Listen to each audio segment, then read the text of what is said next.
Merci beaucoup Mathieu, merci beaucoup à tous d'être présents. Je suis vraiment bluffé par le nombre de personnes qui y a ici, donc merci le balcon aussi. Je vais essayer de me rappeler de lever les yeux parfois pour vous regarder. Cela m'encourage beaucoup, pourquoi? Parce que le titre parle de salut des âmes, parle donc d'évangélisation, et dans le descriptif il était question de vouloir voir nos amis venir à Christ pour être sauvés. Et donc, si vous êtes là, je suppose que cela vous intéresse. Et ça me réjouit profondément. Et je pense que si on repart d'ici avec une volonté renouvelée pour voir nos amis, nos proches, venir à Christ, avoir leurs âmes sauvées, alors c'est déjà tout bénef. Mais je suis aussi assez content parce que, intuitivement, je me suis dit, parce que, comme disait Mathieu, on n'en parle pas beaucoup de l'âme et du salut des âmes. Aujourd'hui, en tout cas, ce n'est pas ce que j'ai entendu régulièrement pendant mon séjour en France, ni ailleurs. Et donc, je me disais que parler de l'âme, que ce soit pour les chrétiens ou pour les non-chrétiens, ça pourrait être intéressant, ça pourrait être intriguant. Et donc, votre présence m'encourage dans ce sens-là. Parce que parler de l'âme, parler de cette partie de nous essentielle, pouvoir parler de cela à nos contemporains, leur montrer que, en fait, chacun d'entre eux possède une âme éternelle. Voilà quelque chose qui devrait nous permettre de parler plus ouvertement, de manière plus plausible du salut que nous voulons leur proposer. Donc, je suis très content de votre présence et j'espère juste vous donner quelque chose pour vous aider à réfléchir et puis à agir en fonction. Donc, commençons les âmes quand la plupart de nos contemporains ignorent qu'ils en ont une. Autre raison pour cette réflexion, c'est justement ce que disait Mathieu. On arrive avec notre épouse, mon épouse Rachel et nos enfants dans le 5e à Paris. Et si nous sommes là, ce n'est pas pour rassembler des chrétiens déjà à Dieu, c'est pour toucher les personnes qui ne connaissent pas encore Dieu. Et donc c'est un sujet brûlant pour moi. Moi, je veux savoir comment toucher les personnes qui m'entourent. Les 80 000 étudiants qui arrivent tous les jours dans le 5e. 80 000 étudiants. Comment est-ce que je vais pouvoir leur parler de leur âme éternelle, afin qu'ils passent de l'obscurité des ténèbres à la merveilleuse lumière. C'est ce que je veux. Je prie pour cela. Dans un sens, tout mon ministère, à partir de maintenant, j'ai 51 ans, jusqu'à la fin de mon ministère, sera consacré à ça. À voir les gens dans le 5e venir à Christ, à voir leurs âmes perdues en ce moment, sauvées par l'Évangile. Et donc voilà, une autre raison pour mon intérêt pour ce sujet. Le point de départ, c'est une question que Jésus pose dans Marc 8, que je vais lire. C'est après l'échange où Pierre vient de dire qu'il est le Messie, que Jésus vient d'expliquer que le Messie doit mourir, que Pierre vient de dire jamais de la vie. Et Jésus lui dit, derrière moi, Satan, et puis il explique ce qui suit. Et dans le milieu de cette explication, Jésus dit, que sert-il à un homme de gagner le monde entier s'il perd son âme? Que donnerait un homme en échange de son âme? Et cette question-là me travaille encore. J'espère que cette question-là vous travaillera pendant cet atelier et va continuer à vous travailler en quittant cette pièce. Un plan de l'atelier pour que vous vous citiez un petit peu dans le déroulé. On va faire une brève introduction. On va faire un survol biblique de l'âme. On va considérer cette phrase « j'ai une âme » et c'est merveilleux. Après, quatrième chose, mon prochain a une âme et il l'ignore. Et puis, quatrième chose, comment va ton âme? Ça, c'est la question avec laquelle on va terminer l'atelier. D'abord, en introduction, première image de l'Égypte ancienne. Et dans les croyances égyptiennes, quand un homme mourait, il faisait un long voyage au terme duquel Anubis le conduisait au tribunal d'Osiris pour peser son cœur, qui était le siège de son âme. Et s'il pesait plus que la plume de Maat, déesse de la vérité et de la justice, c'est qu'il avait commis trop de fautes durant sa vie. Et donc l'âme était condamnée. Je ne sais pas ce que cela vous dit de parler comme cela de l'Égypte. Mais l'Égypte ancienne n'était pas la seule société où on a pensé utile de peser l'âme. Je ne sais pas si vous connaissez Dr. McDougall, un Américain. Vous connaissez ou pas? Non. C'est très intéressant parce que lui, au début du XXe siècle, il s'est dit, je veux prouver que l'âme existe. Et donc il s'est dit, ce que je vais faire, je vais prendre une balance, je vais mettre les lits des mourants sur la balance. Et au moment de leur mort, je vais faire la différence entre le poids avant la mort et le poids après la mort. Alors, expérience très macabre. Et je ne sais pas qui a dit oui à cette expérience-là, des familles. En tout cas, il a fait l'expérience avec 5 personnes et il a vu qu'il y avait une différence justement. Et le poids d'une âme est de 21 grammes. Et donc, il a publié cela avec aplomb. Alors, il a truqué l'expérience, il a posé d'autres corps où il y avait une différence entre le poids du corps vivant et le corps mort, le cadavre. Il a fait une expérience en parallèle et ça, j'ai trouvé en même temps un peu rigolo et puis j'étais dégoûté en même temps. Il a fait cela avec les chiens pour montrer que les chiens n'avaient pas d'âme.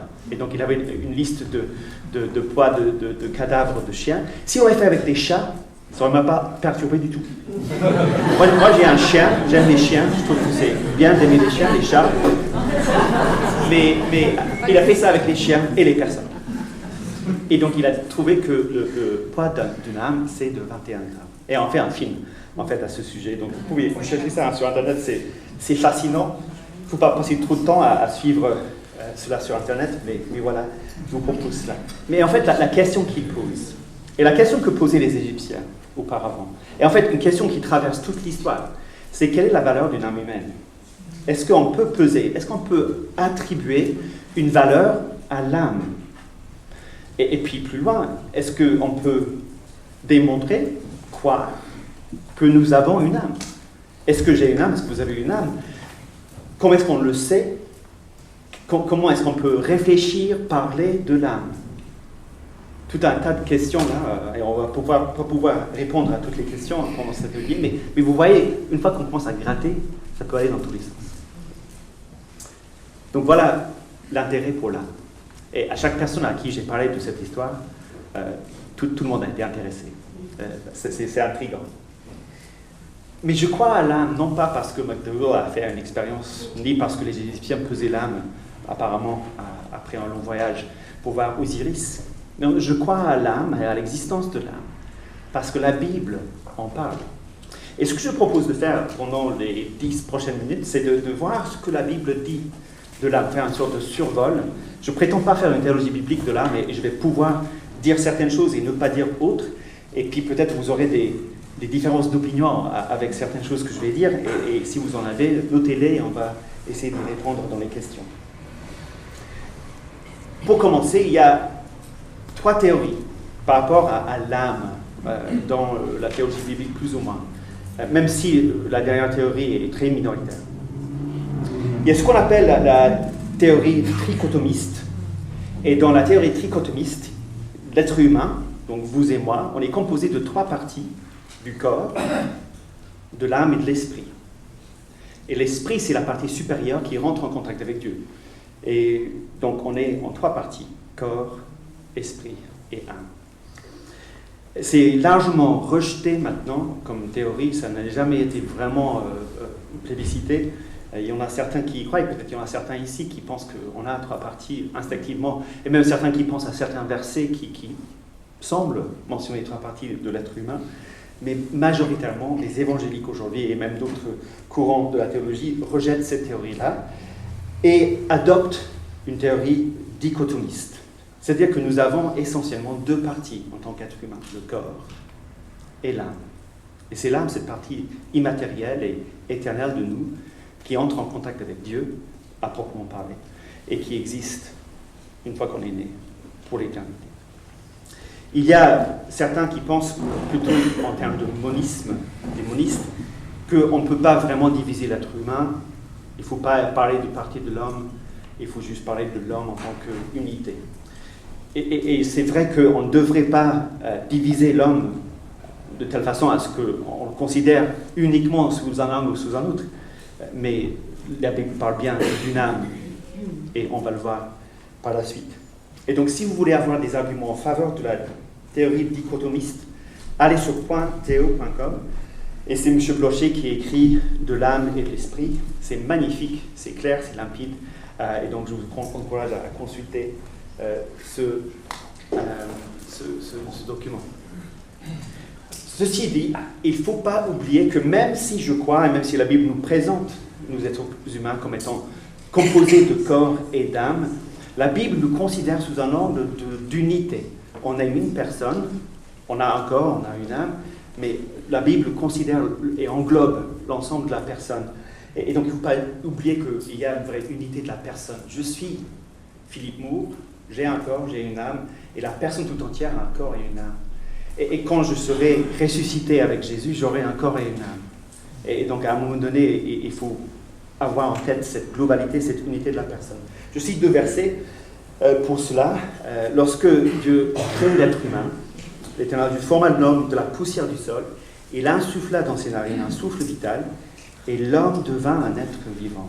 Donc là, on voit très bien la poussière du sol qui est le corps, le souffle vital qui est l'âme, et puis l'ensemble qui s'appelle l'être vivant. Ensemble, ça fait un être vivant que Dieu appelle Adam. En 2 Corinthiens 7, 1, nous avons Paul qui réfléchit à peu près de la même façon, puisque nous avons de telles promesses de l'Évangile. Bien-aimés, purifions-nous de toute souillure de la chair et de l'esprit, à savoir de l'ensemble de l'être humain, en développant jusqu'à son terme la sainteté de la personne entière, dans la crainte de Dieu. Donc même si on va se concentrer sur l'âme, n'oublions pas l'unité de la personne, absolument fondamentale. Mais parlons de l'âme. Quels sont les termes bibliques qui renvoient à cette réalité? Alors, on ne va pas développer en long et en large, mais lorsqu'on lit dans la Bible le mot âme, le mot esprit, à certains endroits le mot cœur, lorsque Paul parle de l'homme intérieur, de notre fort intérieur, tout cela englobe la même réalité qui est celle de l'âme. Et quelques versets pour le démontrer. Par exemple, lorsque dans Jean 12, 27, Jésus dit « Maintenant mon âme est troublée », et quelques versets plus loin, dans Jean 13, 21, il dit « Après avoir ainsi parlé, Jésus fut troublé en son esprit ». Et évidemment, là, on parle de la même chose. Il est troublé en son âme, il est troublé en son esprit. Et c'est la même chose, ce n'est pas 2 choses différentes dont il est question là. Même chose dans Luc 1, les versets 46 à 47, Marie dit « Mon âme exalte le Seigneur, et mon esprit a de l'allégresse en Dieu, mon Sauveur. » Parallélisme, où âme et esprit, c'est la même chose. Dans Hébreux 12, 23, 1 Pierre 3, 19, Éphésiens 3, 16, Apocalypse 6, 9, Ecclésiaste 3, 11, on a les mêmes sortes de références. On parle du corps, on parle, par exemple, dans Ecclésiaste 3, 11, Dieu a mis l'éternité dans le cœur de l'homme. Là, on parle bien de l'âme. Dans Éphésiens 3, 16, il est question de l'homme intérieur. Là, Paul parle de l'âme, de la personne. De telle sorte que âme peut même être une synecdoque pour la personne entière. Par exemple, si on regarde ensemble, et ça c'est utile de chercher, Romains 13 au verset 1, synecdoque, c'est lorsqu'on prend une partie pour parler de l'ensemble. Donc on prend l'âme, et par l'âme, on veut dire l'ensemble de la personne. Donc Romains 13 au verset 1, on va cela assez clairement.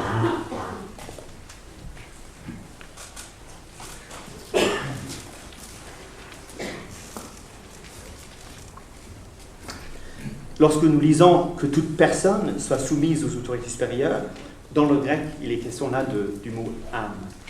Donc Paul utilise âme pour parler de la personne entière. Donc la Bible parle bien d'âme sous beaucoup de mots différents, cœur, homme intérieur, esprit, mais cela se réfère essentiellement à cette partie de nous qui est distincte du cœur. Et on le voit notamment lorsqu'on pense au départ de l'âme éternelle après la mort. Et cela, nous le voyons dans plusieurs passages bibliques. Donc voilà, je vais vous citer un certain nombre pour illustrer ce propos. Si on a un corps, si on a une âme, si on prétend que l'âme, c'est cette partie immatérielle et éternelle de l'être prise dans son ensemble, alors cela nous permet de comprendre les versets que nous avons à l'écran. En parlant de Rachel, juste après la naissance de Benjamin, comme elle allait rendre l'âme, car elle était mourante. Lorsque David a perdu son enfant, que le souffle de cet enfant revienne en lui. Élie qui ressuscite un garçon, c'est ça. Psaume 31, 5. Je remets mon esprit entre tes mains, le psalmiste sur le point de mourir, qui est repris par Jésus dans Luc 23, 46.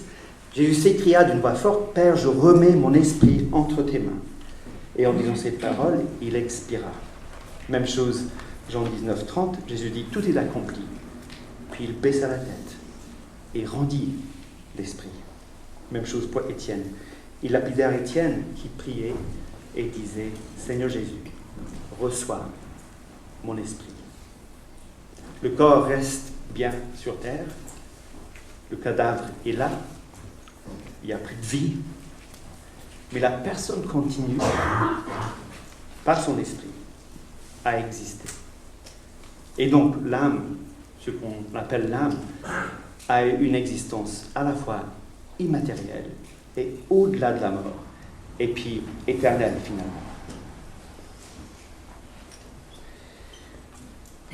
L'âme est concernée, intimement concernée, s'agissant du péché. Et nous nous voyons parce que souvent dans le Nouveau Testament, et même dans l'Ancien Testament, on va parler de l'effet de purifier son âme. Donc les effets du péché, c'est quoi? C'est de rendre impur. L'âme, c'est de souiller l'âme. Et donc, du coup, le fait de le purifier est relevé, par exemple, dans 1 Pierre 1, 22, nous l'avons vu ce matin, après avoir purifié vos âmes dans l'obéissance à la vérité, en vue d'un amour fraternel sincère, aimez-vous les uns les autres ardemment et de tout cœur. Paul encourage dans Corinthiens 7, 34, afin d'être saintes de corps et d'esprit, en parlant des femmes dans ce chapitre. On a déjà cité de Corinthiens 7, 1, puisque nous avons de telles promesses, bien-aimés, purifions-nous de toute souillure de la chair et de l'esprit, en développant jusqu'à son terme la sainteté dans la crainte de Dieu. Parlons de l'âme. Et dans le psaume 78, verset 8, une génération dont le cœur n'est pas ferme, parallélisme encore une fois, et dont l'esprit n'est pas fidèle à Dieu. L'âme est concernée, intimement concernée, par le péché et donc par les effets du péché. Et puis, cette partie que nous avons déjà mentionnée, mais que nous voyons là de manière assez claire, lorsque Jésus parle aux brigands à la croix, ce qu'il dit nous montre que l'âme est effectivement cette partie immatérielle et éternelle de la personne.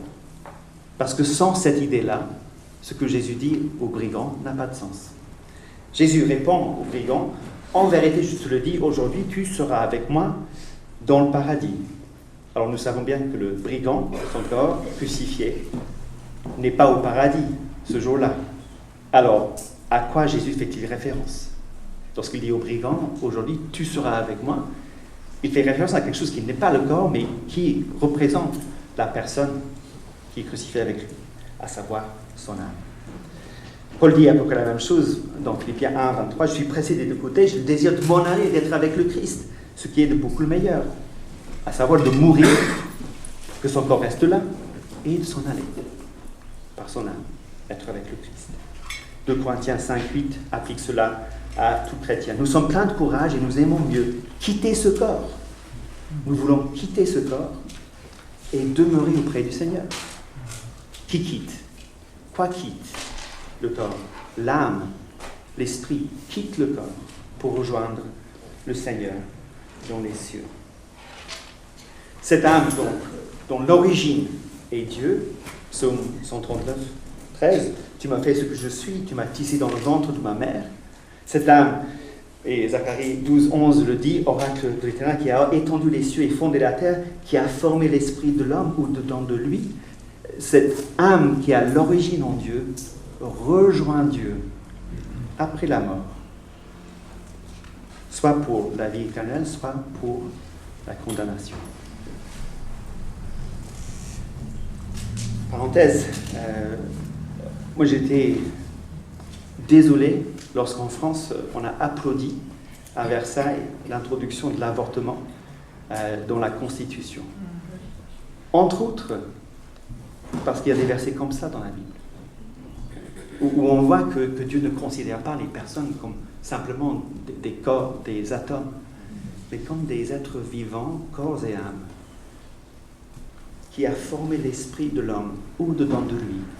Nous sommes tissés, corps et âme, ensemble, dans le ventre de notre mère.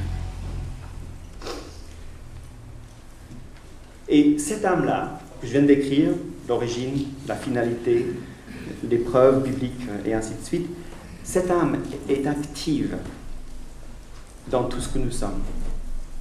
On peut parler de l'âme et des émotions, de l'âme et de la raison, de l'âme et de la volonté, de l'âme et de la spiritualité. L'âme est active dans toutes ces choses-là.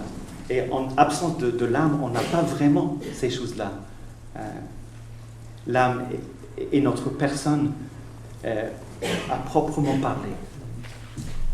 C'est le vrai moi.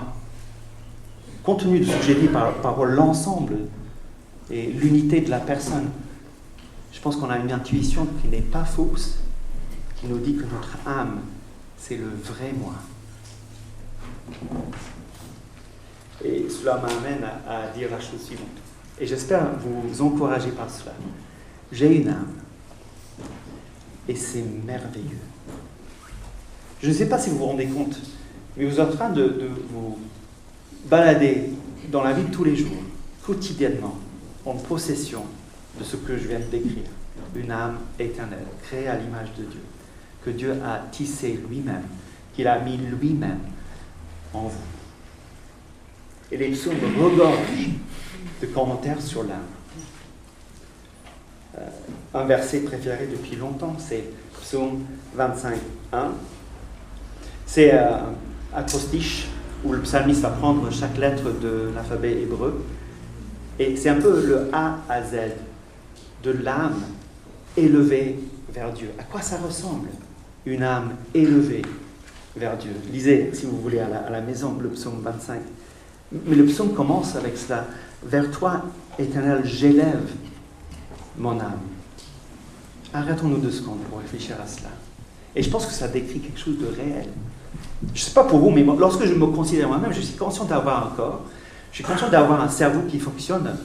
Je suis aussi conscient qu'il y a un moi à l'intérieur de moi-même qui réfléchit, qui agit, qui veut, qui est là, qui est indépassable, une partie de moi qui est là. Et je sais que lorsque je prie Dieu, il y a quelque chose en moi qui se passe. Vers toi, j'élève mon âme, je fais quelque chose.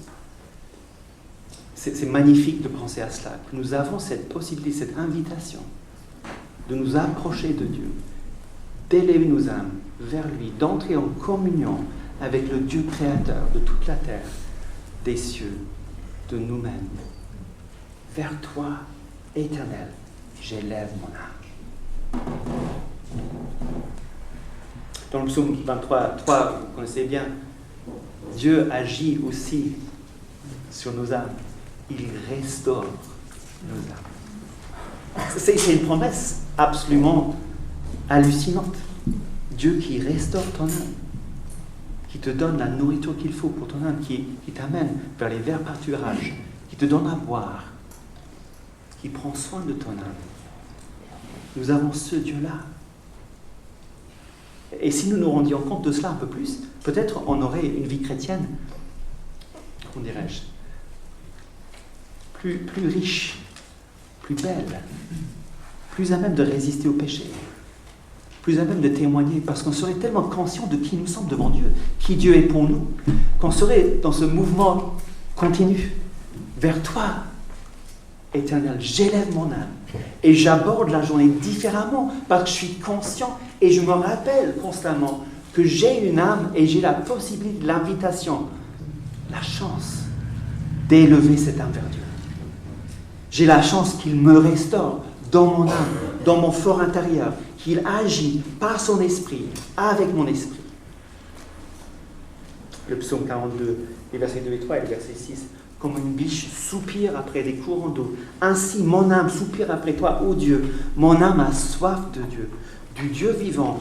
Pourquoi t'as battu, ô mon âme? Vous voyez, si on ignore, si on met de côté, si on ne parle pas de notre âme, on passe à côté de beaucoup de choses dans la Bible. On passe à côté de beaucoup de réalités spirituelles. On passe à côté de beaucoup de richesses. Beaucoup de poésie. Beaucoup de beauté. Beaucoup de choses absolument indépassables. Mais ce n'est pas que les psaumes. qui parle de cette beauté, de cette merveille qui est notre âme éternelle. Deutéronome 6, 4-5 nous invite à donner toute notre âme, tout notre être à Dieu. Écoute, Israël, l'Éternel, notre Dieu, l'Éternel est un. Tu aimeras l'Éternel, ton Dieu, de tout ton cœur, de toute ton âme, de toute ta force. Entier, intègre, en train de nous donner entièrement à Dieu de toute notre âme. Ésaïe 26, 9. Mon âme te désire pendant la nuit. Mon esprit aussi, au-dedans de moi, te cherche. Vous voyez, les auteurs bibliques avaient recours très régulièrement à ce vocabulaire de l'âme pour parler des choses les plus essentielles de l'être humain. Matthieu a cité ce verset en début de l'année lorsqu'il a souhaité la bonne année à l'Église. Et je pense que c'était excellent comme message de bonne année. Bien-aimé, je souhaite que tu prospères à tous égards, écrit Jean à son Église, et que tu sois en bonne santé, qu'on prospère ton âme. Oui, je veux que tu ailles bien dans les commerces, dans tout ce que tu entreprends.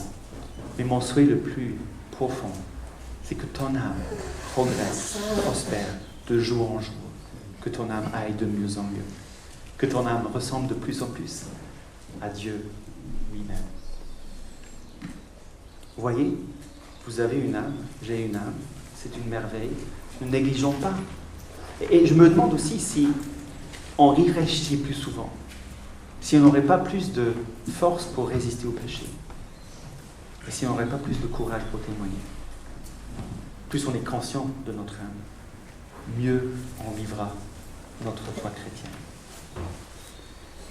Mais c'est aussi dans l'évangélisation, en pensant à mes contemporains, à ceux qui m'entourent, que je voulais aborder cette question-là. Mon prochain, il a une âme, mais tragiquement, il l'ignore. Il l'ignore malgré tout. Parce que j'ai un bouquin ici, et je vais citer certains extraits de ce bouquin, et dans ce bouquin, il fait le constat que tous les enfants pensent, alors les enfants ne l'expriment pas comme cela, mais tous les enfants pensent avoir quelque chose qui ressemble à une âme. Tous les enfants pensent qu'il y a une partie d'eux-mêmes qui va traverser la mort, qui va exister au-delà de la mort. Tous les enfants pensent que les personnes qui les entourent traversent en quelque sorte la mort et existent au-delà de la mort. Donc ça, c'est les enfants. Et puis il retrace l'histoire du monde, l'histoire de l'être humain. Et dans toutes les cultures, et dans toutes les parties du monde, un constant, c'est que l'homme a l'intuition qu'il y a une partie de lui qui n'est pas matérielle, qui dépasse le simple matériel, qui va exister au-delà de la mort. Alors, son job à lui, parce qu'il est psychologue et il veut démanteler les croyances, c'est de montrer que c'est qu'une intuition, que c'est une fable, que ça n'existe pas. Soit, il va essayer de le faire. Mais c'est quand même intriguant, intéressant, que dans toutes les cultures, à travers toute l'histoire, l'être humain a comme intuition profonde qu'il n'est pas que atome et corps, qu'il y a quelque chose. Alors si on est chrétien, ça ne nous surprend pas parce qu'on voit bien que le témoignage biblique atteste l'existence d'une âme. Et donc si l'âme existe bel et bien, c'est pas surprenant qu'on trouve chez l'être humain l'intuition que cela existe. Et pourtant, je pense que la plupart de nos contemporains traversent la vie en ignorant complètement qu'ils sont en possession de l'âme. Pourquoi ? Je pense qu'il y a plusieurs raisons pour cela. Peut-être que vous allez pouvoir me donner d'autres raisons dans ton discussion après. Première raison que je citerai, c'est le matérialisme. On est entouré d'un monde matériel. La science a pris le dessus dans beaucoup de domaines, comme seule explication possible pour beaucoup de choses. Et donc, du coup, on est très matérialiste dans notre pensée, notre façon d'aborder la vie, on est matérialiste. On ne pense pas aux choses spirituelles. Et donc, cela tend à supprimer chez nous cette intuition, pourtant véridique, qu'il y a quelque chose. Il y a quelque chose qui nous dépasse. Deuxième élément, je dirais une sorte de culture de divertissement. Peut-être l'arme du diable le plus puissante aujourd'hui, c'est le smartphone. Donc si vous pouvez commencer à arrêter de scroller maintenant, ce serait une bonne chose. Mais la culture de divertissement est là, et là où on avait le temps de réfléchir, dans les transports ou ailleurs, en nous baladant, en faisant rien. Là maintenant, on a notre smartphone entre les mains. On a Twitter, on a Instagram, on a TikTok, on a tout ce que vous voulez. On a tous les jeux que l'on veut sur le téléphone portable. Et cette culture de divertissement, alors, elle n'est pas nouvelle, parce que la citation que j'ai mise entre parenthèses, c'est de Pascal. Mais on le vit d'une manière accrue aujourd'hui. Pascal disait, tout malheur des hommes vient d'une seule chose, qui est de ne pas savoir demeurer en repos dans une chambre. Et Pascal disait, par rapport à cela, que si on avait le temps, et si on se donnait le temps, et si on se donnait des moyens de réfléchir un temps soit peu, alors l'intuition qu'on a une âme, l'intuition de l'au-delà, l'idée qui nous hante malgré tout, qu'il y a un Dieu, et que ce Dieu-là a un regard sur ma vie, cela envahit assez facilement l'esprit humain, et avec raison, parce que tout cela est vrai. Et donc l'être humain, pour s'aveugler un peu par cela, il va se divertir. Nous, on veut créer des espaces où on peut demeurer dans des chambres ou dans des espaces, dans des pièces, les uns avec les autres ou seuls, et aborder ce genre de questions, loin des divertissements, loin des distractions, pour nous poser les bonnes questions. Et pour expérimenter, c'est le troisième point que je voulais citer, expérimenter un peu de transcendance. On vit dans un monde où la transcendance est en voie de disparition. On est de moins en moins apte à voir autour de nous les merveilles de Dieu. Et lorsqu'on rencontre quelque chose qui est transcendant, on est époustouflé. On a le souffle coupé. On est tenté de croire qu'il y a un Dieu, parce que cette montagne-là est si grandiose. Parce que ce coucher de soleil est si magnifique. Parce que cette relation d'amour-là est si profonde. Et puis distrait, on oublie les éléments qui allaient nous amener petit à petit à nous rendre compte de quelque chose qui nous dépasse, quelque chose qui est transcendant, véritablement transcendant. Si on peut retrouver, en bannissant le divertissement et en faisant de la place pour la transcendance, une idée de quelque chose de plus grand que nous, et si nos contemporains peuvent nous rejoindre sur ce chemin-là, peut-être à ce moment-là, on pourrait commencer à avoir des conversations sur pourquoi et comment on peut aborder ce genre de choses. Quatrième élément, c'est l'hostilité des élites. Alors, j'ai mentionné ce livre-là. En fait, l'histoire, c'est Théo, mon fils de 14 ans, qui m'a acheté ce livre pour Noël. Il l'a trouvé dans la librairie en bas de chez moi. Et il disait, c'est marqué croix, donc ça doit être intéressé par ça. Et donc il me l'a offert. Et c'est un livre qui essaie de démanteler toute croyance en Dieu. Pourquoi pas? Mais c'est utile, parce que je vais le citer maintenant, donc je vais le remercier. Il est en train de comparer la croyance à une âme, à la croyance au chiffre 13. Voilà, le chiffre 13 comme chiffre de malheur, de malchance. Et donc, il veut montrer qu'en fait, croire à une âme, c'est un peu comme croire au chiffre 13. Mais il reconnaît quand même qu'il y a une différence d'ordre entre ces deux croyances-là. En revanche, le fait de croire que chacun de nous est constitué de matière, mais aussi d'une âme ou d'un esprit de nature immatérielle, susceptible de survivre à la mort de notre corps matériel, n'est pas anodin. Et puis écoutez bien, d'un certain point de vue, on pourrait dire que c'est la croyance reine, car elle détermine à la fois notre vision de l'univers et le sens même de notre vie. Ça détermine notre vision de l'univers et le sens même de notre vie. Absolument. Absolument. C'est le nerf de la guerre.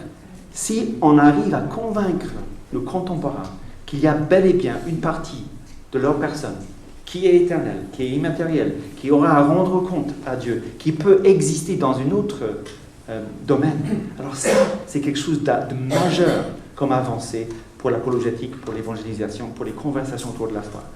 C'est magnifique de pouvoir arriver à ce point-là. Alors évidemment, lui, il ne veut pas y arriver.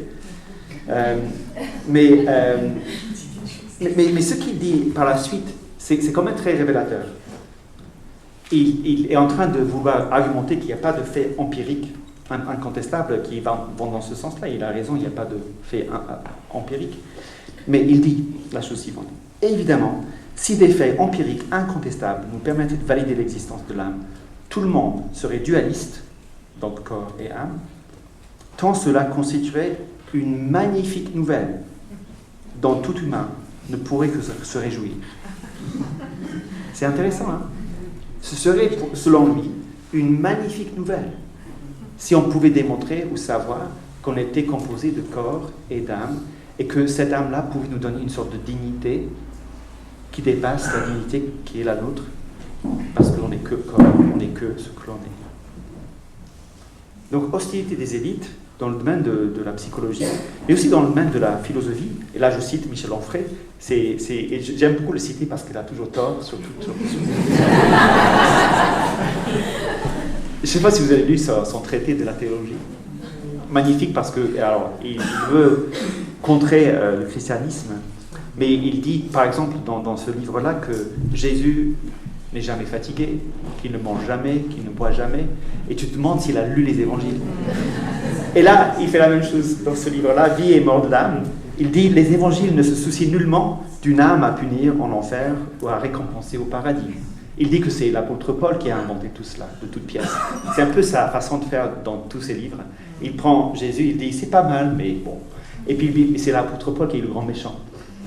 Mais évidemment, lorsque tu lis cela, tu demandes s'il a lu les évangiles.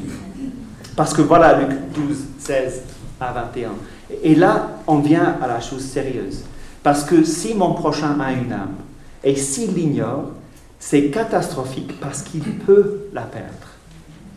Il peut être condamné. Il peut arriver à la fin de sa vie et se retrouver devant Dieu et perdre son âme. C'est l'expérience de l'homme riche dans cette parabole de Luc. Il leur dit une parabole, la terre d'un homme riche avait beaucoup rapporté. Il raisonnait en lui-même, il disait, que ferai-je?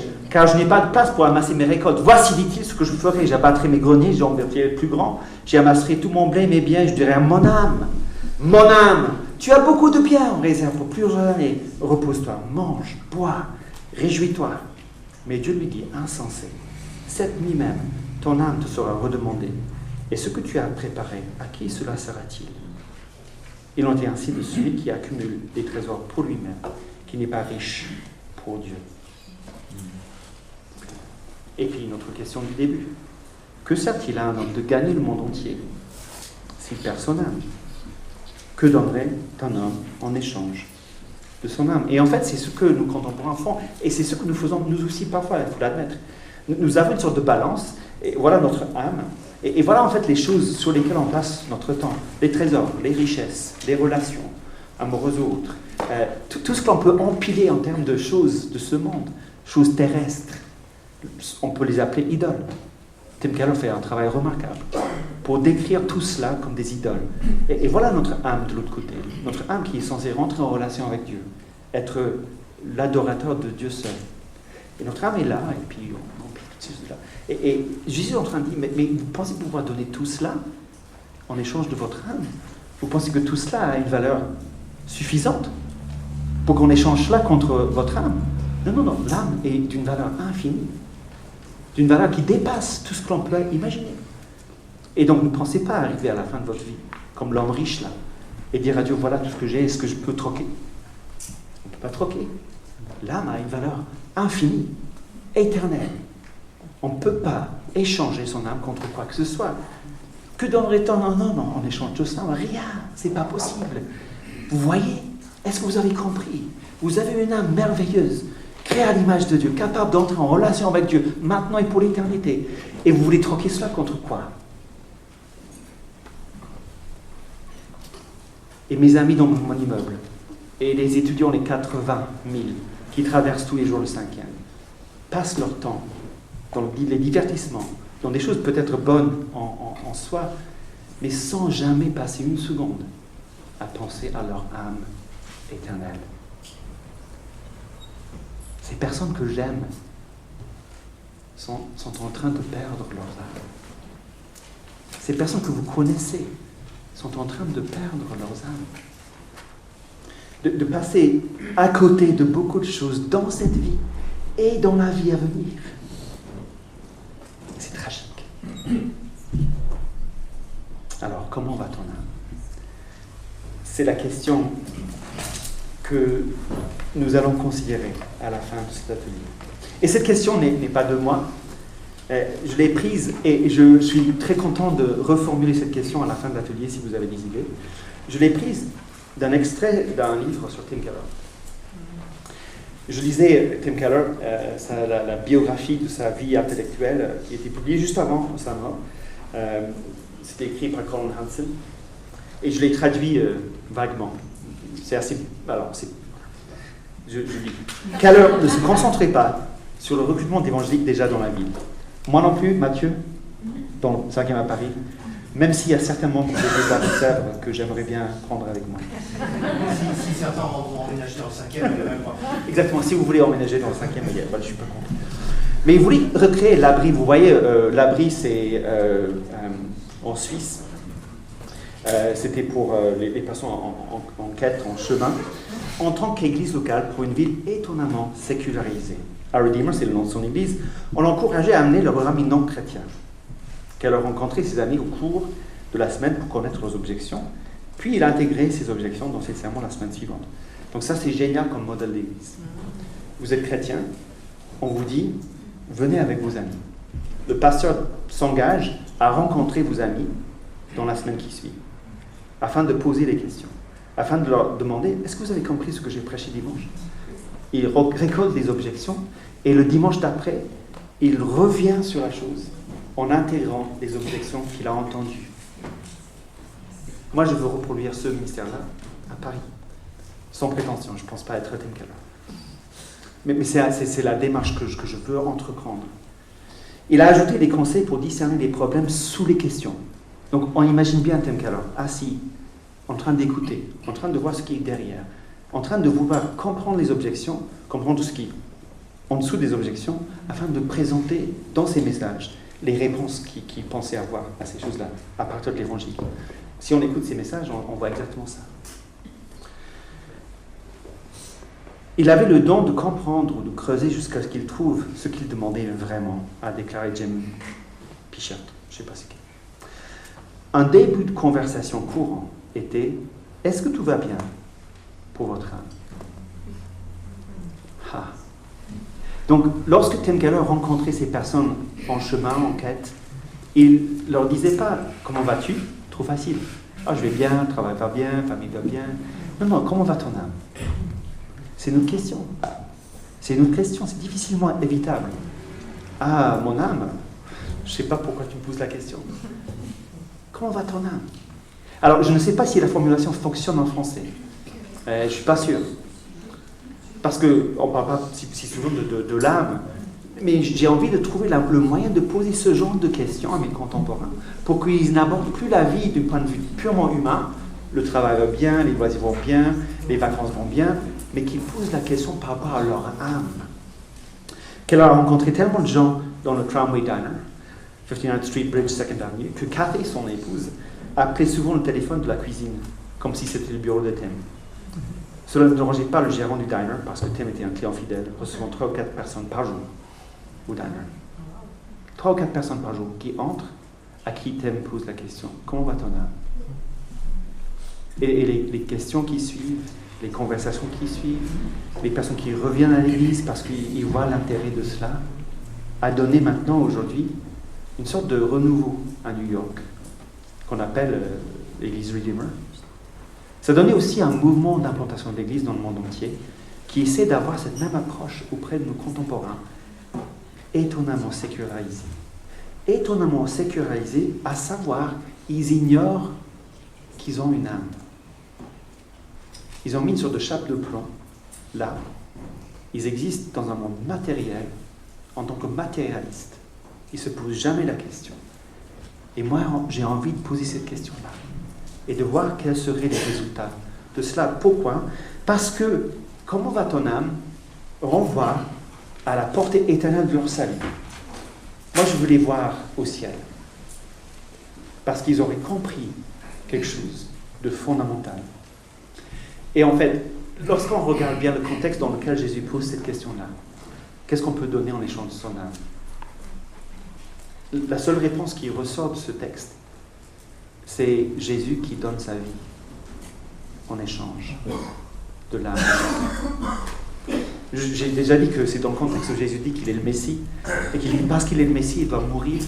Et lorsque Pierre dit non, tu ne mourras pas, il dit arrière-moi, c'est Satan, parce que justement, pour que les âmes soient sauvées, Jésus doit donner sa vie. La seule chose que l'on puisse donner en échange de son âme, ce n'est pas notre propre vie, ce n'est pas notre propre bien, c'est la mort de Jésus qui achète les âmes. C'est la seule chose. Et en fait, à la fois un esclavage et une faute, à la fois une tragédie et quelque chose de culpable, c'est de nous donner corps et âme à autre chose que Dieu. Et donc, lorsqu'on considère cette question de l'âme, lorsqu'on considère ce que Jésus a fait pour racheter nos âmes, nous voyons que la question nous ramène à l'essentiel. Parce que j'ai donné mon âme à ce tas de choses qui ne vaut rien, je suis coupable devant Dieu. Je n'ai pas aimé Dieu comme je devais. Je n'ai pas reconnu Dieu comme roi, comme je devais. Je suis coupable. Mais en même temps, je suis tellement esclave de ça. J'aime beaucoup la fin de Jonas 4. Dieu qui a compassion des Ninivites qui disent « Comment est-ce que je n'aurais pas compassion des gens qui ne connaissent pas leur droite, leur gauche ?» Moi, je vois mes contemporains, ils sont coupables, passifs de jugement. Nous méritons le juste colère de Dieu. Absolument. Moi, eux, tout le monde. Mais en même temps que nous sommes coupables, nous sommes aussi tellement perdus, tellement insensés, tellement ignorants. Nous ne connaissons pas notre droite de notre gauche. Nous sommes perdus dans notre ignorance. Et donc, autant je veux leur dire, nous méritons la mort, et nous méritons le jugement et la condamnation, autant je veux dire à tout le monde, vous ignorez la chose essentielle de la vie. Si seulement vous saviez ce que Jésus a fait pour racheter l'âme de celui qui croit en lui.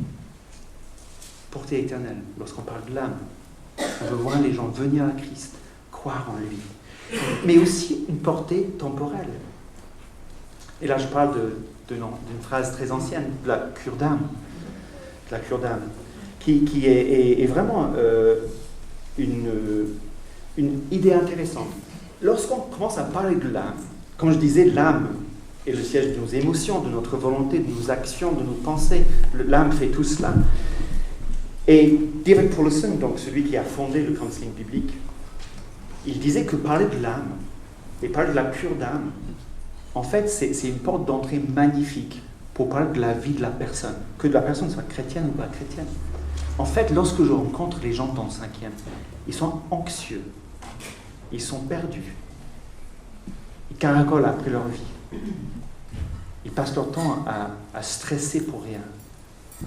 Il y a un vrai manque de bien-être, un manque de paix, malgré tout ce qui va bien dans le 5e, malgré les 3 vacances par an dans le 5e, malgré les bâtiments et les appartements magnifiques dans le 5e, il y a quelque chose qui ne va pas. Des divorces, des séparations, des enfants qui ne vont pas bien, des problèmes financiers, des problèmes de tout genre. Mais en fait, quelle est la partie de nous qui réagit? Tout cela, c'est notre âme. Et si on commence avec l'âme de la personne, si on montre qu'en fait, la solution qu'apporte Jésus, c'est le salut éternel de l'âme, mais c'est aussi, ici et maintenant, une façon de reconstruire l'âme et la personne tout entière pour retrouver une sainteté, une vie saine.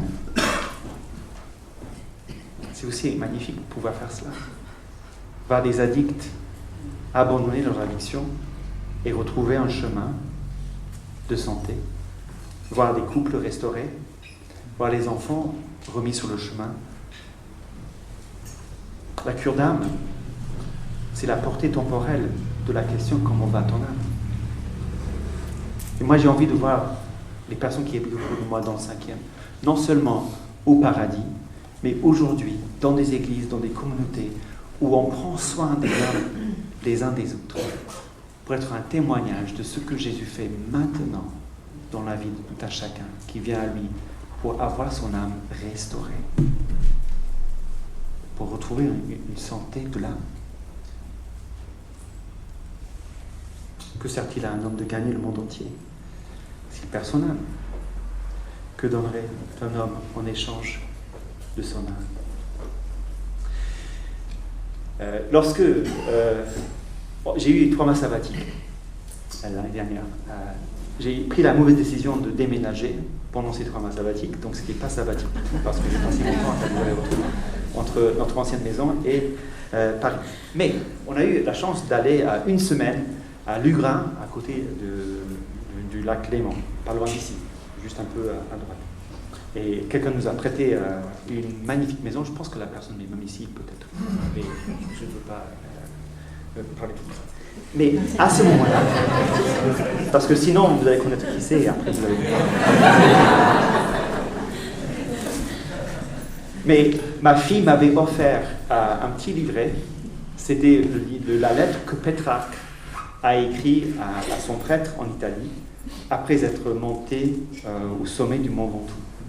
Et donc je me rappelle, autour de la table dans ce jardin-là, avec la vue qui surplombe le lac Léman, j'ai lu à haute voix cette lettre aux enfants et à Rachel, qui est drôle, magnifique et profonde.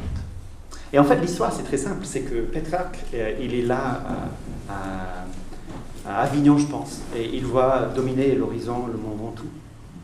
Moi, j'ai fait le Mont Ventoux en vélo, c'est très difficile, vous comprenez. Et lui, il voulait faire ça à pied, mais à l'époque, personne, ou presque personne, ne faisait le Mont Ventoux à pied. C'était un peu inhabituel. Mais lui, il s'est dit, je vais faire le Mont Ventoux à pied. Et donc, il raconte un peu ce qu'il fait pour grimper le Mont Ventoux.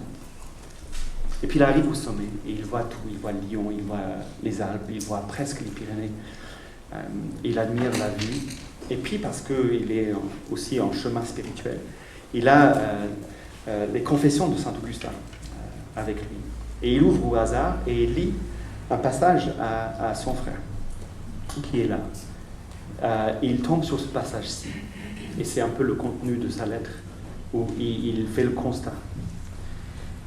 Les hommes ne se lassent pas d'admirer la cime des montagnes, l'ample mouvement des flous marins, le large cours des fleuves, l'océan qui les entoure, la course des astres. Mais ils oublient de s'examiner eux-mêmes. Autrement dit, Pétrarque a admiré le Mont Ventoux. Il a fait tout son possible pour monter au sommet du Mont Ventoux. Et à la fin de tout cela, il s'est rendu compte que la chose la plus magnifique qu'il avait à regarder, c'était son âme. La chose la plus importante qu'il avait à faire, c'était de prendre soin de son âme. C'était de regarder la création de Dieu à son point le plus noble. Le 6e jour de la création, c'est l'être humain qui est créé à l'image de Dieu. C'est plus beau que le lac Léman. C'est plus beau que les Alpes. C'est plus beau que quoi que ce soit. C'est plus beau que les étoiles. La chose la plus belle que Dieu ait créée, c'est l'être humain. Et c'est précisément l'âme de l'être humain.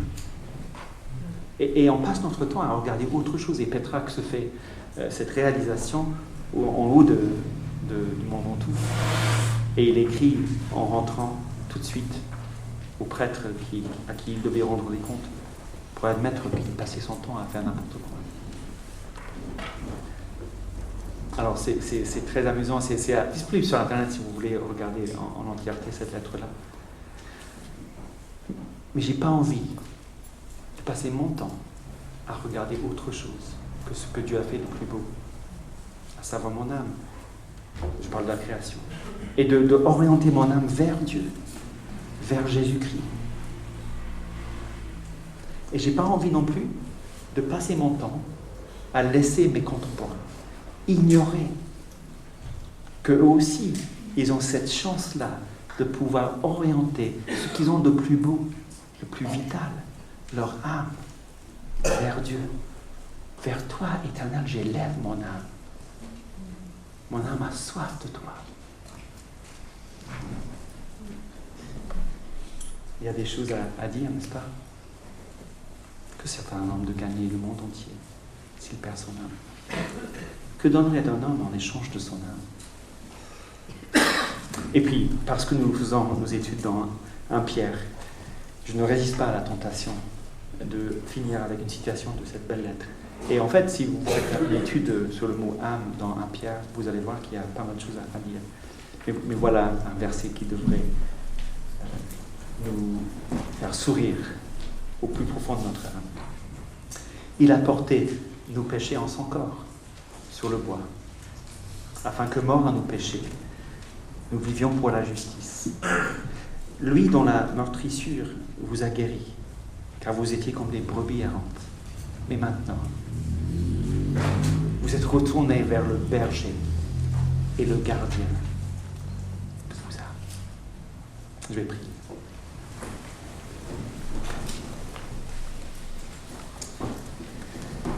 Notre Dieu, notre Père, tu nous as créés et nous sommes, malgré tout le péché, malgré toutes les fautes, malgré tous les ravages du péché dans notre vie, malgré tout ce que nous avons subi, tout ce que nous faisons subir, malgré tout, nous avons une âme éternelle. Et nous croyons que la chose la plus belle que tu aies créée, c'est justement cette chose-là. Et tu nous as fait vivre ici, sur cette terre, corps et âme. Tu nous invites à orienter toute notre vie envers toi. Tu nous invites également à témoigner de cela autour de nous. Seigneur, nous voulons donner notre vie tout entière à cela. Nous voulons que tu nous utilises afin d'apporter ce message plus loin et de voir beaucoup de personnes venir à toi. Venir à toi, le berger et le gardien de leurs âmes. Nous prions au nom de Jésus. Amen.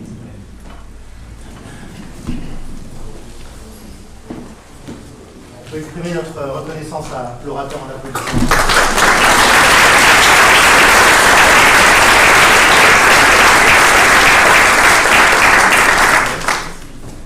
On va donc avoir un temps d'échange de 30 minutes maximum.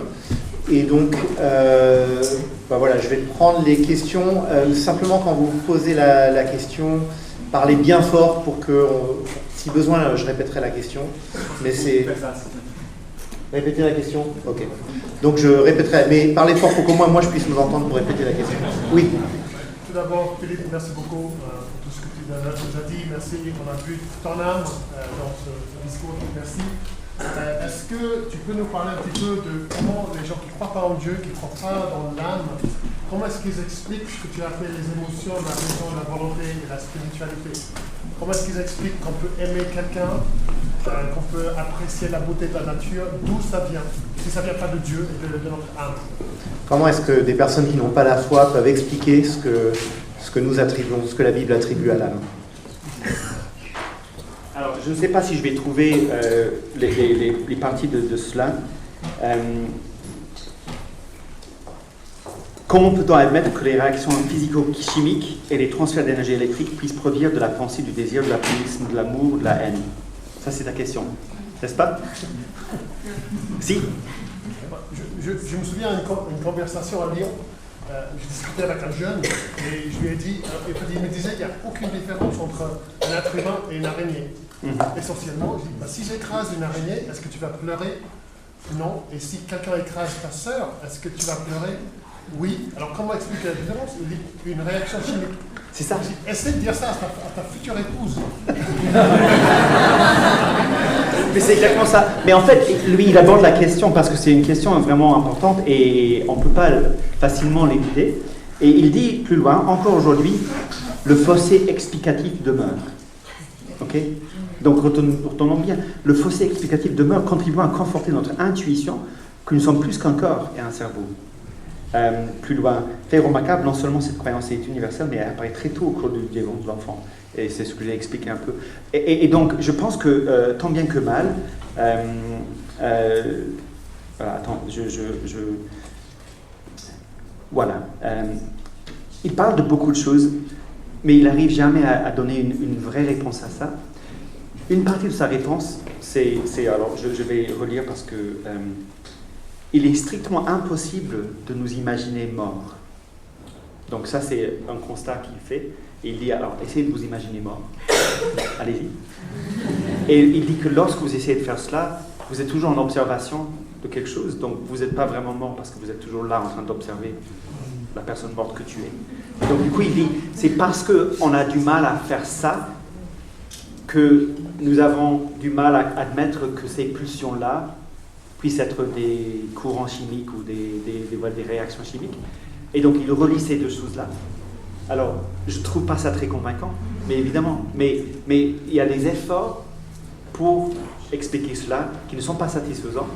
Et je pense que la partie que je retiendrai, c'est le fossé explicatif demeure. Et je pense que comme tu as fait avec la personne à Lyon, lorsque tu poses la question et lorsque tu dis vraiment, la personne est forcée de dire en fait pas vraiment. Mais la personne, si elle veut être intègre, ne peut pas admettre quelque chose d'autre. Mais je pense que dans un contexte un plus intime, peut-être dans un contexte de vérité ou de vulnérabilité, on peut commencer à cheminer sur ce chemin pour dire, voilà, si ton intuition le dit, si tu ne peux pas l'expliquer autrement, et si en plus de cela, il y a quelque chose comme la Bible, mais pas que la Bible, mais toute la philosophie grecque, romaine, même moderne, postule l'existence d'une âme, même en partie maintenant. Pourquoi résister à tout cela sur le simple propos d'un matérialiste convaincu comme lui? Parce que c'est motivé en fait. Ce qu'il dit, c'est motivé. Il ne veut pas admettre qu'il y a quelque chose de l'au-delà. Il aimerait bien, dans un sens, on l'a vu, mais les conséquences sont trop grandes. Alors, j'admire beaucoup ta question et ta réponse que tu as donnée à Lyon. Je donnerai la même réponse. Finalement, c'est l'Esprit de Dieu qui travaille dans les cœurs qui va réveiller cela. Mais je pense que même dans ce que nous avons dit là, il y a matière à discussion. Donc, on n'est plus en train d'entrer dans une discussion aveugle. On peut commencer quelque part et voir où ça nous amène. Autre question? Oui. Je dois me lever ou non? Ça aidera peut-être à ce qu'on t'entende bien. Ouais. Ah ok. Du coup, moi j'ai une question. J'ai une collègue de travail qui s'est confiée à moi. Quelque chose d'assez violent par rapport à sa vie. Et c'était un péché, du coup. Et j'aimerais savoir comment vous réagissez à un péché avec de l'amour, entre guillemets, sans rejeter la personne directement, sans que la personne se sente rejetée. Tout le monde a entendu? Il faut répéter tout de même. Il faut répéter Parce que l'enregistrement... Ah d'accord, je comprends bien. Donc, j'essaie de reformuler, tu complètes si besoin. Donc on voit parfois, donc il y a une amie là qui a vécu quelque chose de traumatisant. C'est une situation où il y avait de l'amour qui a été exprimé, mais en même temps c'était une situation de péché. Comment faire la part des choses lorsqu'on fait face à une situation comme ça? Reconnaître l'amour qu'il y a dans la situation, mais en même temps reconnaître le péché, c'était... En fait, c'est comment réagir à quelqu'un qui se confie à lui sur un péché, en sachant que, en gros, elle m'a dit que ça avait peur qu'il la rejette par rapport à son péché, parce qu'elle connaissait mes croyances. Et du coup, je lui ai répondu avec amour pour moi, mais comment faire la distinction de dire qu'on n'accepte pas le péché, mais on ne rejette pas le péché? D'accord. Donc, c'est pas, je dirais pas tout à fait sur le thème mais c'est connexe, il n'y a pas de problème. Comment faire en fait pour accueillir la personne qui vient nous parler d'une situation de péché, montrer qu'on l'aime et qu'on est à son écoute, mais en même temps rester ferme sur la réalité du péché. Je pense que justement le lien, c'est parce que l'âme est engagée dans le péché. Et donc je dirais qu'un constat de vérité est toujours nécessaire, parce que la vérité nous rend libres. Alors cela est vrai dans le sens macro, la vérité de Jésus nous rend libres, mais la vérité avec un petit v, donc micro, nous rend libres également. Donc ça ne sert strictement à rien de prétendre que le péché n'a pas eu lieu, ou que c'est pas grave, ou que c'est rien. Donc, il ne faut pas consoler la personne en disant « Ah, tout le monde fait des erreurs ». Tu vois, ce genre de discours-là est faussement compassionnel. Ça ne sert à rien. Et moi, je sais très bien en tant que papa que lorsque j'ai mes enfants devant moi, la chose dont ils ont le plus besoin, c'est de la vérité. Donc voilà, la vérité, c'est que Dieu nous a créés, que Dieu a justement un droit d'ingérence dans notre vie. Il a aussi le droit de mettre les règles, et ces règles-là sont accessibles, l'amour du prochain, l'amour de Dieu, et cela est décliné de toutes sortes de manières. Et que lorsque il y a un écart entre ce qu'on est censé être et ce qu'on est actuellement, réellement, et ce fossé, cet écart se fait ressentir par des choses comme la honte, comme la colère, comme l'anxiété, comme le stress, comme beaucoup d'autres manifestations d'un mal-être, parce que le péché produit un mal-être. Lorsque on lit dans les psaumes que mes os étaient consumés tant que je taisais mon péché, je pense que c'est exactement cela qui se passe au niveau psychologique et émotionnel. Lorsque le péché est là, ça influe sur tout notre être. Et donc, nier le péché, minimiser le péché, relativiser le péché, tout ce que l'on fait aujourd'hui parce qu'on pense aimer la personne en face, en fait, c'est un manque d'amour envers la personne. Parce qu'il faut être clair, explicite, et dans la grâce, mais dans la clarté et dans la vérité. Donc, tu as bien fait de ne pas minimiser le péché, mais on fait bien aussi de dire en même temps, simultanément, que tout ce que Dieu fait pour nous et toute la révélation biblique nous montre que le péché n'aura pas le fin mot de l'histoire si nous mettons notre confiance en Jésus. Donc Jésus est venu, et en fait, j'ai lu un livre sur la crucifixion qui martelait vraiment, et c'était excellent de tout point de vue. La crucifixion, en fait, c'est pas juste une mort, c'est la mort la plus horrible qui soit. C'est pas juste que Jésus est mort pour nous, mais comme dit Paul dans Philippiens, la mort sur la croix. Vraiment, il fallait ça. Pourquoi il fallait une mort si horrible? Parce que notre péché est si horrible. Parce que notre péché est le comble de l'horreur. Et Dieu prend ça en compte lorsqu'il envoie Jésus à la croix. C'est pas juste, il coche des cases. Il faut une mort, voilà, une mort. Non, il y a quelque chose dans l'élément viscéral de la crucifixion qui montre à la fois l'horreur de la croix, l'horreur du péché et l'immensité de l'amour de Dieu pour nous. Et la possibilité d'un pardon complet et d'une restauration entière. Donc, je dirais que plus tu vas loin dans l'horreur du péché, dans la vérité, plus tu pourras par la suite aller loin dans l'assurance du pardon. Jésus est mort pour nos péchés, il est ressuscité pour notre justification. Donc, tu as péché, c'est grave, c'était de ta faute, mais il y a une solution. Et c'est ça l'évangile. Donc la bonne nouvelle, c'est ça. Et ton âme peut être restaurée, ton âme peut être purifiée, ton être intérieur peut être complètement, peut connaître une vraie renaissance grâce à ce que Jésus a fait. Et donc, je dirais, va très loin dans les deux sens. Alors, oui, allez-y. La méditation et le yoga méditatif, n'est-ce pas une recherche de la paix de l'âme pour le monde? La méditation et le yoga méditatif, n'est-ce pas une recherche de la paix de l'âme pour le monde? Là, j'ai pu le faire verbatim parce que c'était court. Absolument, et ça montre aussi la soif spirituelle qu'il y a. Et je pense que l'être humain a toujours connu cette soif spirituelle. Et la méditation et tout ce qui est connexe est très récurrent. Et surtout en France, je pense qu'on le voit un peu partout. On entend même les gens dire « oui, je médite le matin ». Sur quoi ou pourquoi ou comment, on ne sait pas, mais il y a une sorte de pratique, même sur l'iPhone. Ça m'énerve l'iPhone. J'aime mon iPhone et je déteste mon iPhone. En même temps. Et lorsque mon iPhone me propose, c'était récemment de faire un journal, vous vous rappelez de cela? Update, voilà. Le petit là, papillon là. Je l'ai gardé pour que je puisse détester. Voilà. Et puis aussi, quand j'avais un Apple Watch, je ne l'ai plus. Il me proposait de prendre quelques minutes de méditation le matin et le soir. J'avais pas besoin de mon iPhone pour... j'arrête le discours sur l'iPhone. Mais pourquoi l'iPhone a fait cela? Parce que justement, on est en quête de ça. On est en quête de ces moments.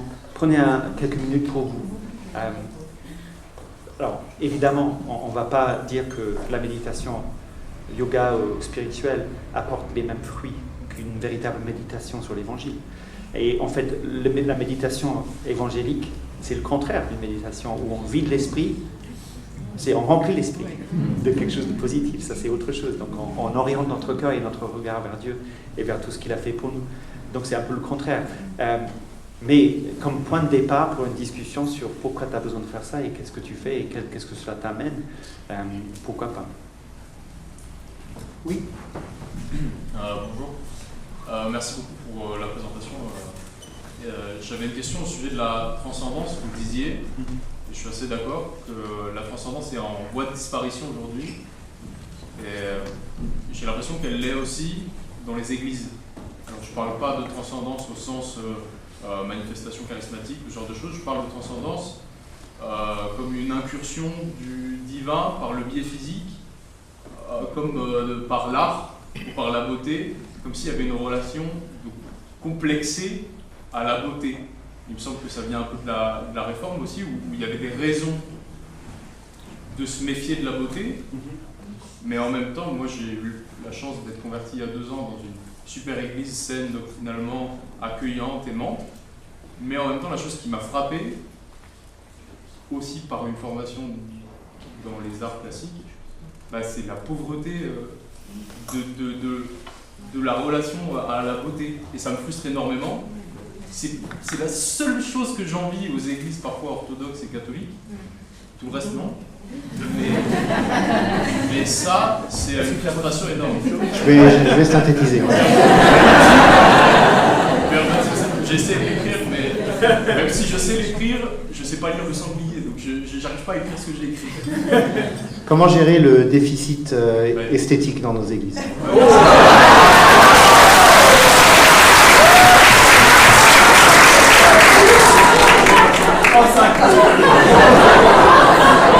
C'est presque comme si tu as réfléchi à la question. Alors, c'est pas encore public, parce que je suis toujours en train de travailler là-dessus. Mais normalement, lorsqu'on fait une implantation de l'église, on essaie de réfléchir à des valeurs. Et donc, on veut écrire un projet d'église et on veut avoir quelque chose d'un peu construit. Et les valeurs que je suis en train de mettre en place ou sur papier pour l'église dans le 5e, il y en a 3, des valeurs. Vérité, beauté, bonté. Et en fait, c'est 3 choses transcendantes que tout le monde recherche finalement. Tout le monde est en recherche de vérité. Qu'est-ce qui est vrai? Tout le monde est en recherche de beauté. Et tout le monde est en recherche de bonté. Qu'est-ce qui est bon? Qu'est-ce qui est bienfaisant? Et lorsque l'on réfléchit à l'évangile, on trouve ces 3 éléments. Donc, la vérité, évidemment, c'est la Bible, c'est Jésus lui-même qui est la personnification de la vérité. Et donc, tout ce que la Bible dit est vrai. Et donc, on a une source intarissable de vérité. Et lorsqu'on regarde ce qui se passe, notamment dans l'Ancien Testament, pourquoi tout ce tabernacle, le temple, les tissus, tout cela? Pourquoi tout ce que nous voyons dans la beauté, la gloire de Dieu? Pourquoi la concentration dans l'Apocalypse sur ces choses-là? Parce que la vérité produit ce qui est beau. Il y a un lien entre la vérité et la beauté. Et parfois, j'ai le même sentiment que toi. C'est que toute la vérité que nous avons en tant que personnes évangéliques qui ont compris, nous croyons à l'évangile, toute cette vérité-là, pourquoi nous produisons des choses si minables, finalement? Anecdote. Mon frère faisait partie d'un GBU en Irlande du Nord. Et à la fin du trimestre, juste avant Noël, quelqu'un a proposé de regarder un film à la fin du trimestre. Et quelqu'un dans le comité a posé la question suivante: un bon film ou un film chrétien?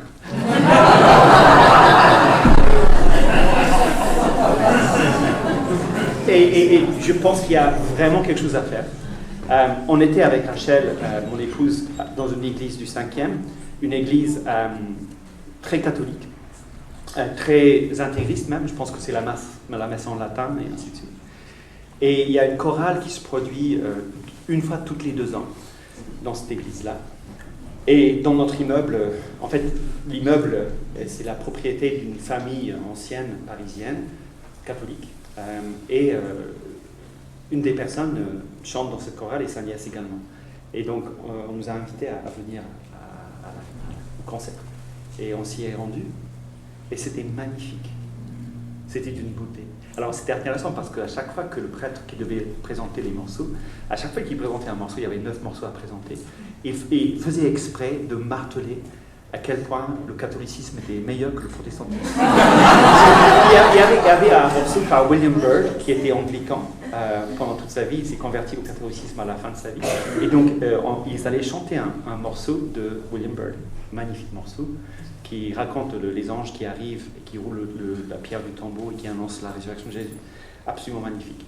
Et en introduisant, le prêtre dit, alors William Byrd était anglican, mais il s'est converti au catholicisme. Et à sa mort, il était bien catholique. Comme si voilà, il voulait souligner la chose. Mais là, alors tout ce que les chants disaient, à part les chants pour Marie, était vrai. Et tout ce que les chants étaient, c'était beau. Et donc, moi, j'ai envie de ça. Et parfois, je trouve que, justement, dans nos milieux évangéliques, on accepte des choses qui ne sont pas à la hauteur. Ils ne sont pas à la hauteur de ce que nous croyons. Et je suis bien d'accord avec toi, j'abandonne ton sens. Et je pense que, par exemple, Écriture essaie de faire quelque chose par rapport à cela, d'écrire des chants vrais, beaux et utiles. On devrait avoir plus d'efforts dans cela, dans plus de styles musicaux. Parce que plus on peut être dans la création de choses belles et bonnes qui glorifient Dieu, mieux ce sera. Pour des gens comme toi, justement. Parce que tu t'es converti il y a 2 ans, c'est ça? Ouais. Donc, avec un arrière-plan, art classique et ainsi de suite. Il y a des choses que nous faisons dans nos églises qui sont inutilement bloquants pour les gens de ta sensibilité, parce qu'on vient et on fait des choses comme on veut. Alors, la beauté de la communauté, la beauté de la vérité de l'évangile, c'est des choses essentielles, et heureusement. Mais pourquoi mettre des barrières? Parce qu'on fait des choix esthétiques qui ne sont pas à la hauteur. Moi, je ne comprends pas, et moi, j'ai envie de ne pas le faire dans 5e appel. Est-ce que ça ne serait pas une fausse modestie, justement parce qu'on veut construire sur des personnes et pas sur un pierre, par exemple? J'entends beaucoup de discours par rapport à ça, vas-y. Alors, et après, je vais quand même donner la parole, parce que sinon tout le monde... Donc, est-ce que c'est pas de la fausse modestie, parce que, tu peux répéter? On peut faire construire sur des personnes plutôt sur la pierre, sur les pierres. Parce qu'on construit sur des personnes et... Moi, je comprends. D'accord. Voilà. Donc, je pense que il y a, parce qu'on veut corriger les erreurs du passé, donc on disait, moi j'ai côtoyé des personnes qui disaient, on ne dit pas je vais à l'église, parce que l'église c'est les personnes. Et donc on n'avait pas le droit de dire je vais à l'église. Et donc tout le monde trouvait des formules pour nous dire autre chose. Je vais au bâtiment de l'église. Voilà, tu vois, ils sont en train de trébucher toujours sur les formulations. Parce qu'on ne voulait pas dire je vais à l'église, parce que l'église c'est les personnes, c'est les pierres vivantes, c'est pas les pierres. Tu vois, une fierté dans la bonne compréhension de l'évangile, certes, mais on se rassemble quelque part. Et on va quelque part, on fait quelque chose. Et on est des corps aussi bien que des âmes. Et donc, il faut prendre compte de cela. Essayer de dépasser les fausses oppositions, les fausses dichotomies qui n'ont pas lieu d'être. Et dire, oui, les personnes, ça prime, mais le lieu où on va, autant que c'est possible, va correspondre à quelque chose d'utile et de beau. Et je vois Étienne qui est à ma gauche, là, qui vient d'entrer. L'église Saint-Lazare est contrainte de se réunir dans un cinéma. Mais ce qu'il fait dans le cinéma est beau et utile. Il fait une chorale, c'est magnifique. C'est beau. Vous voyez ce que je veux dire? Et on a encore 10 minutes, donc je vais essayer. Et puis moi, j'ai quand même une question que je voudrais poser. Je vais abuser un peu de ma. Mais je vais quand même donner la priorité aux autres questions d'abord. Alors, je crois que vous étiez avant, madame, et ensuite le frère là. J'ai une question par rapport au Reiki. Au quoi, pardon? Le Reiki, c'est une. D'accord. Ils appellent leur gardien. Donc, j'ai discuté une fois avec une dame, elle me dit, mais qui tu appelles? Ah, mais j'ai mes gardiens, je fais une prière, je les appelle mes protecteurs. Et moi, je me dis que quelque part, l'orale, elle se perd dans le malin, parce que c'est pas Dieu qui donne cette énergie, c'est très dangereux dans ce moment. Et je ne savais pas quoi dire, expliquer à cette dame-là, parce que le moment ne se prêtait pas, mais évidemment, elle était persuadée que c'est possible, alors qu'elle appelle vraiment des énergies de je ne sais pas quoi dire. Comment interagir avec des personnes qui pratiquent des types de spiritualité, de type Reiki, le mot que j'apprends. Ouais. Et moi, je pense que la réponse, alors, en prenant les dispositions qu'il faut, mais inviter la personne à te rencontrer autour d'un café avec la Bible. Et en fait, la quête spirituelle qui s'articule de diverses manières aujourd'hui, on va retrouver des éléments, par exemple dans les psaumes, ou dans les cantiques de Marie, au début du livre de Luc, ou à d'autres moments. C'est-à-dire que la Bible n'est pas pauvre en spiritualité, au contraire. Elle est plus riche qu'aucun autre recueil de spiritualité. Et donc, si j'avais quelqu'un comme cela en face de moi, je dirais, ça m'intrigue. Donc tu t'intéresses à ça. Est-ce que ça te dirait de venir, et puis on lira ensemble un psaume qui, pour moi,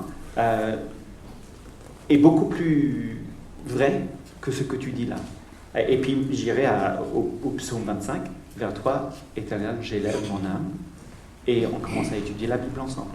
Parce que si on n'a pas d'autorité en commun, reconnue, c'est toi qui parles, c'est elle qui parle, ça part en vrille, tu vois, où est le centre de cela? Il n'y a pas de centre. Et s'il y a la Bible, c'est objectif, c'est là, et c'est magnifique, et c'est puissant. Et donc la Bible va faire le travail de Dieu, et toi tu vas être là pour ouvrir la Bible avec la personne que tu as en face. En l'absence de cela, cette personne-là va s'agripper à toutes sortes de choses. Parce que, je me rappelle, j'ai eu une conversation une fois avec la dame avec qui mon frère était marié, mais c'est plus le cas, mais elle disait qu'elle était comme un chat qui tombait d'un rideau et qui essayait de mettre ses griffes, malgré tout, quelque part, pour ne pas tomber. Et cette image-là m'est restée. C'est ça nos contemporains, en train de tomber et mettre leurs griffes là où ils peuvent avoir un accroche. Et c'est désespérant. Et ils pensent avoir trouvé le bon, et puis une semaine plus tard ou un mois plus tard, c'est plus le cas. Et donc, aidons-les à trouver dans la Bible et auprès de Dieu le vrai, le beau et l'utile. Et on n'a pas à rougir de la Bible. Je suis désolé, mais lisons les psaumes. Il n'y a pas mieux. Pour les personnes qui se disent intéressées par la spiritualité, lisons les psaumes ensemble. Mais là, en l'occurrence, ils transmettent des énergies qui viennent de l'au-delà. Comment? C'est un travail d'énergie. Ils prennent les énergies de là-haut, par les guides qui les protègent, parce qu'ils ont peur d'attraper quelque chose de l'énergie de l'autre qui soigne, toute l'énergie, pour le protéger eux. Donc ils font appel à Oui, je vois bien, mais la seule façon de sortir de cela, c'est d'aller à la source de la vie et de la lumière, c'est Dieu. On ne peut pas faire abstraction de cela. Avant-dernière question pour le frère. Voilà. Oui, je me pose la question par rapport si on compte les 4 raisons pour lesquelles le contemporain ignore l'existence de leur âme, en leur posant la question comment on va ton âme ou comment on va votre âme, ne prenons-nous pas le risque de confondre âme et morale? Autrement dit, pour cette personne, c'est lui poser la question de savoir comment va son moral. Je pense à l'expression « c'est bon pour le moral ». Si c'est bon pour le moral, c'est bon. Ouais. Est-ce que les gens risquent pas d'avoir une interprétation trop superficielle en fait de l'expression? Si on dit comment va votre âme, ils risquent de comment tu vas quoi en gros. Oui, c'est pourquoi j'ai mis des crochets par rapport à la question, parce que je ne suis pas sûr d'avoir la bonne formulation ou de pouvoir bien amener la question jusque-là. Dans les pays anglophones, on peut parler plus facilement de l'âme. C'est plus dans un langage courant. Et donc, je ne sais pas si la formulation est bonne ou s'il faut expliquer par derrière. Mais en tout cas, avoir le moyen de venir sur ce territoire-là, et sur le champ de l'âme et de la spiritualité et finalement de Dieu, je cherche ce moyen-là. Peut-être vous trouverez plus rapidement que moi. Voilà, j'espère que vous m'en voudrez pas de... Voilà, alors, une dernière, puis après vraiment je vais poser ma question et on va s'arrêter là. Oui.